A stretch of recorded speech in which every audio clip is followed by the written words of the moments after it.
The ability to control our feelings and overcome our weaknesses is something that many of us are struggling with after setting goals. Welcome to Intentional Living with Sarah. I'm so excited to have you, and today we are looking at self-discipline. It's just the word self and discipline. I remember back in school when we hear the word discipline, it was something that was imposed on you. If you didn't do something, you got a punishment. That was your reward. But now as adults, really, who is going to chase after you if you don't actually follow what you have set out yourself to do? No one is going to keep you accountable. But at the end of the day, life begins to pull you down. And the word self, it's about you. It's about you. If you don't do something about it, no one else is going to do something about it. People will only go as far as trying to motivate you, trying to talk to you, try to teach you different stuff. But if you don't get it in yourself to be a better person, to work towards your goals, then you will not get anywhere. We are looking at just 3 simple steps that are going to help us develop the culture of self-discipline. The first one is do what you want to do first. Many of the times when a new day has begun, we often divert towards the easy things, the things like checking a phone, making a long phone call, just sitting there and just staring in the space, thinking about that thing that you're supposed to do, that big rock that you're supposed to push in order to achieve a specific goal that day. For instance, you're supposed to make a certain phone call, and I know some phone calls are not easy to make. You wonder, how is this person going to react? Will they actually receive my proposal? Now, what I am trying to tell you is, in order to develop self-discipline, make sure you do that thing that is that looks like a burden towards you first. Do it first. Make that phone call first before you watch TV. Go and talk to that person before you go and eat something nice. Go and just do it first, depending on the goal.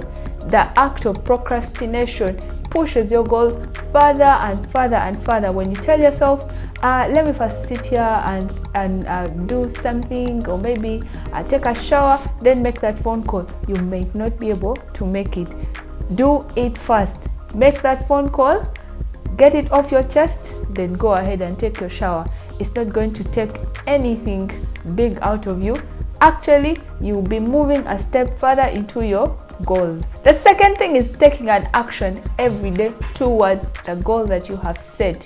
Many a time we wake up and draw a schedule, and yet that schedule does not align itself with what you have set out to do that year, or what you have set out to do that month, or what you have set out to do that week. Remember, if you're struggling with achieving a long-term goal, you can set a short-term goal. But as you set your day's routine or timetable, as you draw it up, make sure that you put something that is taking you a step further into achieving a goal on a daily. For instance, if you want to work out, if you want to lose some weight, you have to do bits of exercise every day. You cannot say that I'm going to exercise once a week. You have to incorporate it in your schedule on a daily. If you want to finish a certain course during a specific month, you have to do some study on a daily. You have to incorporate a study session every day into your schedule.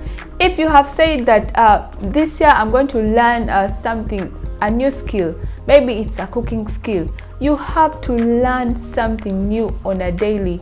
The moment you give yourself a gap, you're pushing yourself further and further away from achieving your goal.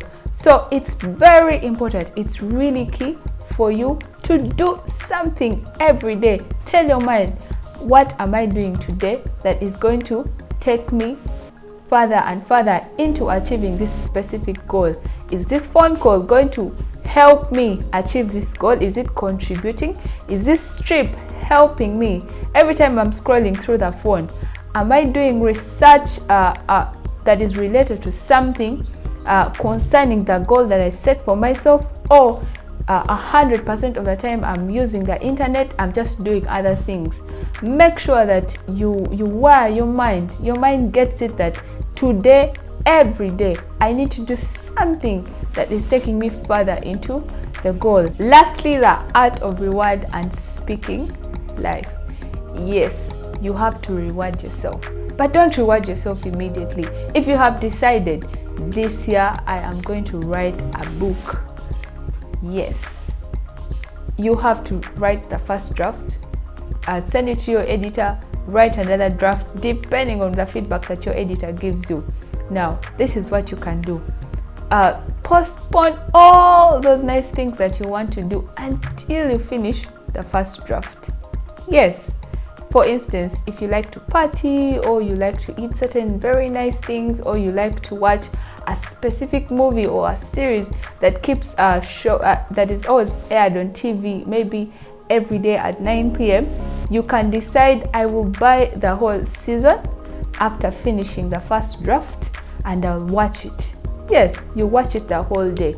So here you are saying, I'm not rewarding myself at the end of the day, but I'm rewarding myself after a specific goal, a big goal has been achieved.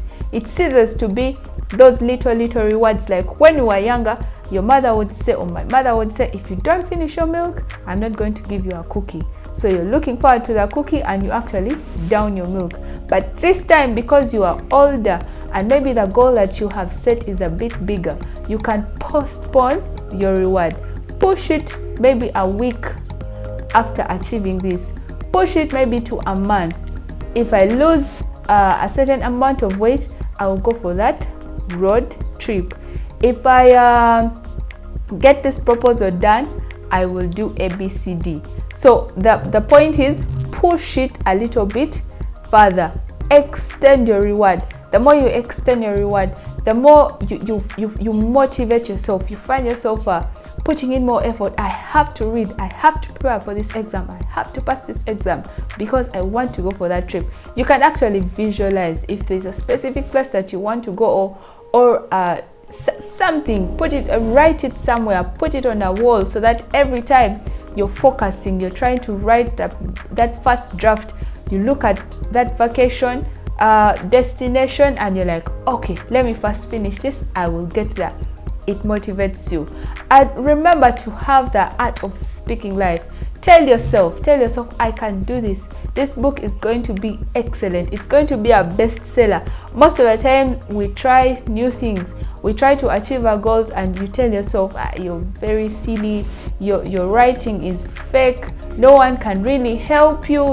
This thing is not going to work. And eventually it does not work. No one else is going to motivate you first if you don't motivate yourself.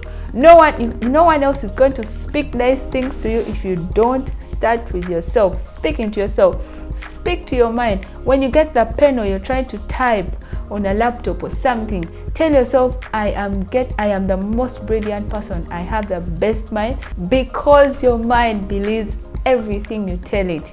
Yes. The more stuff you tell your mind, the more it reacts to it, it responds to it. If you tell your mind negative things, your mind also adapts a negative mentality. But if you keep telling yourself positive things, your mind begins to wire itself in a certain way. You find yourself looking forward to doing that project because you know that it's going to work. And speaking of speaking life, the Bible says the Lord created the world through words. He just spoke, let there be light, and light manifested. Let there be this and that, and all those things manifested. That means that we have power. Our words have power. Speak life to yourself. Look into the mirror and say, I am a champion. I can do this. I am blessed. I am excellent. I'm going to nail this interview. I'm going to achieve this goal. Say things, positive things into your goal. Say things that are going to push you further. That's what I had for you today. I hope you had a good time. If you have not yet subscribed, please don't forget to hit the subscribe button and share this with the people that you love and care about. Yes, remember, in order to develop self-discipline, you have to do it first. Don't say I will do it later. Do it first. And secondly, Make sure that you do something that takes you further into your goal every day, every single day. And don't forget to reward yourself and speak life. If you don't say it, who will say it to you? Thank you so much. Have a good day.